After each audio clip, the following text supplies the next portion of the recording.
Evet, işte büyük gün arkadaşlar. Su diyeti 14. günü noktalıyoruz.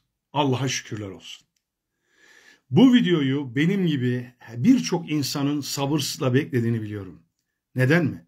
Çünkü her 7 günde bir tartıldığım için, her 7 günde bir kilo kaybımı sizlerle paylaştığım için o yüzden bu video diğer videolarda önemli ama çok önem arz ettiğini biliyorum arkadaşlar.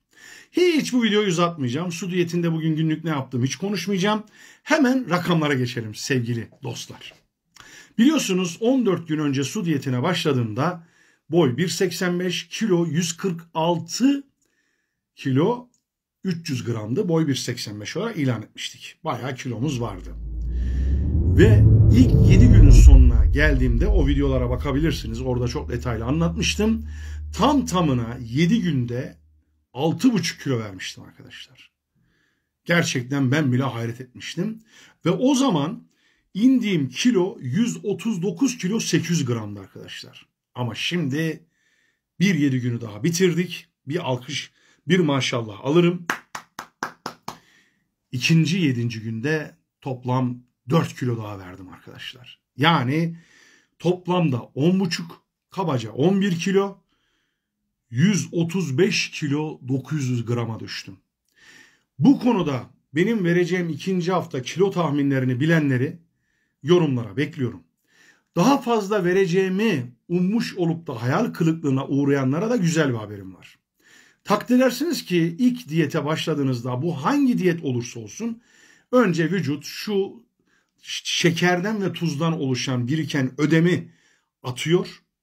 Sonra hiçbir gıda gelmeyince vücutta birikmiş ölü hücreler, ağır metal, toksin, parazit ve mantarları yemeye başlıyor. Orada da bir şey kalmayınca en son beyin diyor ki karaciğere şu karaciğerde birikmiş yağları parçaladı yoksa bu adam bizi öldürecek diyor ve yağları kullanmaya başlıyor. O nedenle bu yolculukta benim zaten baştan beri kaç kilo vereceğimi emin olun hiç merak etmiyordum. Siz dostlar daha çok merak ediyordunuz ama 14. günün sonuna geldiğinde 14 günde 10,5-11 kilo vermek gerçekten hiç kolay olmadı.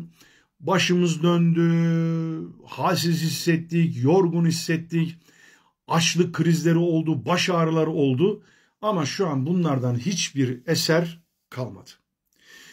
Zaten burada doğruları ve hakikatleri söylemek için bu videoları çektiğim için bizde yalan dolan yok. Neyse o.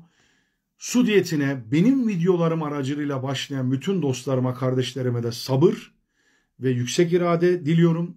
Hepinizin Allah yar ve yardımcısı olsun. Bu su diyetini toplam 30 gün yapacağım biliyorsunuz. Ve şu an sadece 16 gün kaldı. Yani yarın itibariyle yolun yarısına geldik arkadaşlar. Başlamak bitirmenin yarısıdır. Karar vermek çok önemlidir. O yüzden lütfen bu iradeyi gösterin. Sağlığınız için, gelecek musmutlu hayatlarınız ve hayallerinizi gerçekleştirdiğiniz günlere sağlıklı kavuşmak için bazı fedakarlıkları yapın dostlar. İşte abiniz olarak ben de bunu yapıyorum. Kendinize çok çok iyi bakın. Allah'a emanet olun. Görüşmek üzere sevgi ve muhabbetle. Eyvallah.